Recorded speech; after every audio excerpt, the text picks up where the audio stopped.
Kuki narco terrorist singna minungsi haitana tamthiba maongda hat tok bikraba mairoi ani hizam linthoinga bi amasong fizam hamanjit ani gi mihata jenaba sing cherak piu amade mairoi singna democratic oiba maongda changsin kiba khongjangda security na chathakiba tamthiba thawong sing yaningte haina ngarang yaripoki akoibeda mairoi amadi meira paibi singna club organization singapurna khongchet ama chakre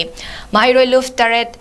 amsu desam sok ams msf ksa giliching makada All Yaripok United Students Association na mapung oiba thodang loduna Yaripok te leiba Azad Higher Secondary School, Yaripok Universal College, Tambalnu Memorial Higher Secondary School amasung ACME Higher Secondary School gi mahairoi sing amasung Yaripok ki akoiba da leiba meira paibi sing club organization sing na Bamon Lekai Youth Club Yaripok BYCY gi ground da pullaba matung Yaripok Visnun ha de leiba 32 𝐌𝐀𝐇𝐄𝐈 Assembly constituency ge MLA Kaisha Mega Sandragi yumge thongal fawa kholau kaya lauduna khongjat adu chatki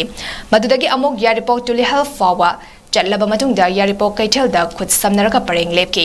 saruk yakiba mahairoi amana phongdora kibada mahairoi ani minusi haitana hatok pikiba adugi achamba while puthok piu haina mahairoi singna changsin kiba khongjangda central amadi state force na chathakiba thawong mahairoi singna tumina khak leithokloi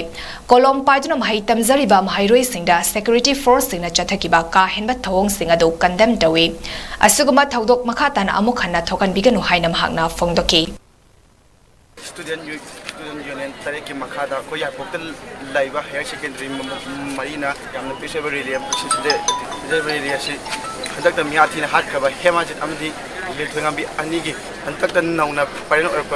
Video, Aduga, Mailenas, Germany, and a Mailenas Jamna, Piece on Chata Sida,